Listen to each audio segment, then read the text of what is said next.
everybody, welcome to another edition of Vinyl Fetish, where we are diving into the 100 albums that matter, 100 albums that you need in your collection, albums that might not be the most popular or well-known or on everybody's top 100 list, but albums that really have some sociological relevance. We always tag in some sociological discussion at the end.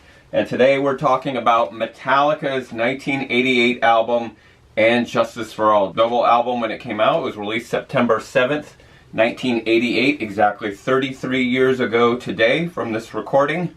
I can't believe this album is that old. I have socks almost as old as this album. As usual, the link to this album from Spotify will be in the discussion down below the video. So if you want to listen to it after we talk about it, just click on that link and it'll take you right to the streaming version of And Justice for All. So we're gonna get into this and the meaning of this Metallica album.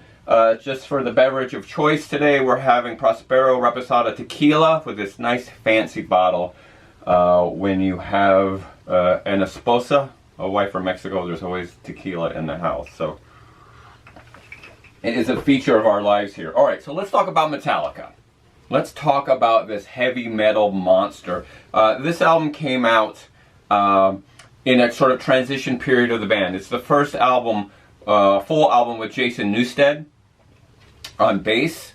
Jason Newsted replaced Cliff Burton, who was killed when the band was in Sweden on their Master of Puppets tour in a tour bus accident. In which it is alleged that the tour bus driver was drunk and slid off the road and he was thrown out of his bunk and killed.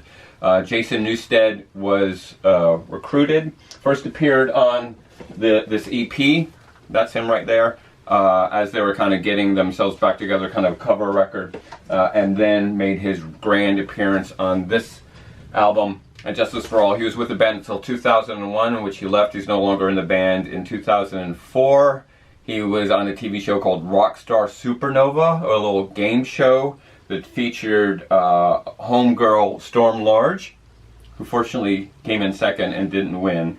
But this is really the sort of coming out of Jason Newsted's recording career with Metallica. The album was recorded in LA with producer Flemming Rasmussen, who had worked on the Master of Puppets record and a couple others, and was heralded when it came out for its complexity. That there is just a lot going on in this record, and one of the reasons we're picking this as one of the 100 records you need in your collection is not just a heavy metal record. It is classical, it is innovative, it has incredibly complex drumming patterns and melodies that sort of change in the middle of the song, multiple part melodies. There are weird time signatures, there's guitar arpeggios, but one of the interesting things when it came out was the mix. The bass is really down low on this record, and it's a lot of Lars Ulrich, the drummer, but it is guitar and drum driven. In fact, I was when I was working managing Driving and Crying, I ran into Lars Ulrich, the drummer of Metallica, in a airport, and I told him how important this record was, but what's up with the sound? And he just like went, yeah. Like, you know, I think part of it was they had a new bass player and they really wanted to focus on the guitars and drum. Later, we were in the studio in Sausalito working on a record that would be the one album that Driving and Crying had on Geffen. But, and Lars was in the drum studio next door. And if you know anything about Metallica, Ulrich's drumming is a huge part of the band. So, but this was different. Besides all the weird time signatures and the crazy guitar playing, it was heavily political and dealt with a lot of political themes. Now, this 1988 is the peak, or the last of the Reagan years before we moved into the Bush years. So this is really the peak of the Cold War. The Cold War, you know, going from the end of World War II to the 1980s was a time when pretty much everybody was worried about World War III, and World War III was going to be nuclear devastation, the human race wiped out, bomb raid sirens going off, people ducking and covering and building bunkers in their backyard, and this was really a peak Cold War album. And some of the themes on here are about that notion of the world ending, but also a lot of environmental degradation and climate change. It's kind of prophetic. Some really strong environmental themes about the end of the human race because of what we're doing to the planet. The album opens with the track Blackened, which is just about sort of us ending ourselves. Death of Mother Earth, never a rebirth. Evolution's end, never will it mend, never. Blackened. Really dark themes about censorship and war and environmental destruction, and very political, and something that we didn't see in a lot of heavy metal about how political it could get. Megadeth kind of went that way as well. One of the things that was important about this record was the video for the song One. Metallica had sworn off MTV, had not made any videos for any of their previous records, was sort of rejecting pop MTV culture. But for the song One, they changed their tune. They made a very dark video that featured the band playing up close. And so a lot of it was focused on their hands as they're playing guitar, bass, and drums. They're really focusing on the musicianship of the band and not their hair, which was the common thing on MTV for metal bands, to focus on, how they were shaking their overly hairsprayed hair.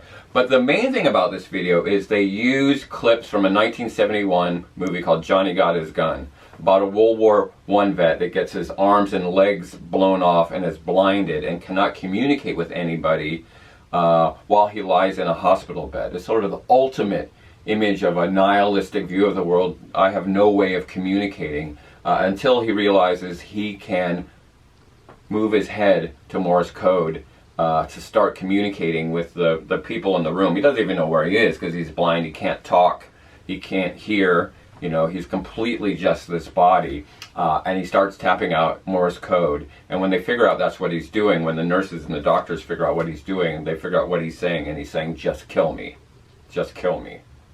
So, an incredibly dark vision, such a powerful video, because One was and remains an amazing anti-war song about the human cost of war on the individual soldier, on the victims of war.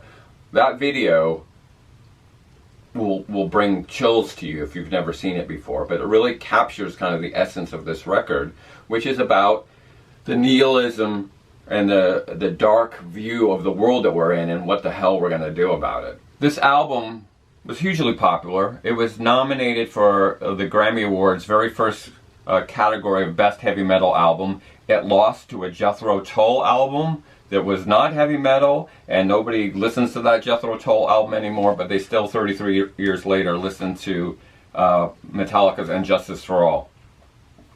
I remember the tour of this album. I saw them in Atlanta in February of 1989, 2 days before my 25th birthday, with Queensryche opening.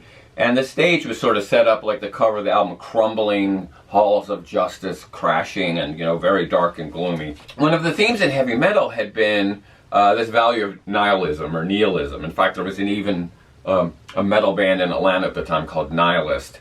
And nihilism or nihilism, tomato, you say nihilism, I say nihilism, is a philosophy about the meaningless of life.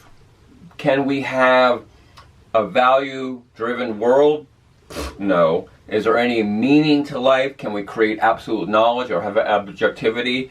No. I mean, nihilism is really the notion nothing matters, which is a line from a Metallica song. Nothing else matters. That we're sort of stuck and suppressing our individualism to the collective, and then therefore nothing means anything. This nature of the baselessness of life was pioneered by philosophers like Kierkegaard, who talked about how we can suppress our individual to the collective norm, and therefore everything becomes sort of watered down and equally mundane and banal, and therefore we have no inner voice. But probably the most famous commentator on nihilism is Frederick Nietzsche. The philosopher Nietzsche. Nietzsche believed that there was a condition of tension between what we need as individuals and what society expects from us. And that expectation from society kills the individual and kills the kind of rugged individual that has changed the world in Nietzsche's mind. And there is a lot of these themes of nihilism in heavy metal. whether you're listening to Black Sabbath or Cradle of Filth, sometimes they even cite Nietzsche in this notion, nothing matters, is God dead, why should we try? But what we get in heavy metal is the tension between the nihilism and the radical individualism, the libertarianism, the notion that I'm a free spirit. This album is nihilistic in its darkness, and the idea that the future looks very bleak, whether it's nuclear war or environmental catastrophe. But it's also a protest album. It's saying you can do something about it, become aware of the problem, and do something about it. And this is one of the exciting tensions in metal music, especially as it was coming out of the 1980s, not the hair metal, but moving more towards sort of the death metal subculture, is that there is this darkness and nothing means anything and your teachers are lying to you and it's all a bunch of BS. But you find power within your peer group, within your people who are rebelling against this nihilistic viewpoint, to create something that's more optimistic. And so this tension really works. Very, very dark. But, I mean, one of the things I think about is the Kiss I Love It Loud video. The Kiss I Love It Loud video is, you know, my parents don't understand me. Their world is BS. But I'm going to go out and find people who understand that and join with them and create something different. The subcultural solution.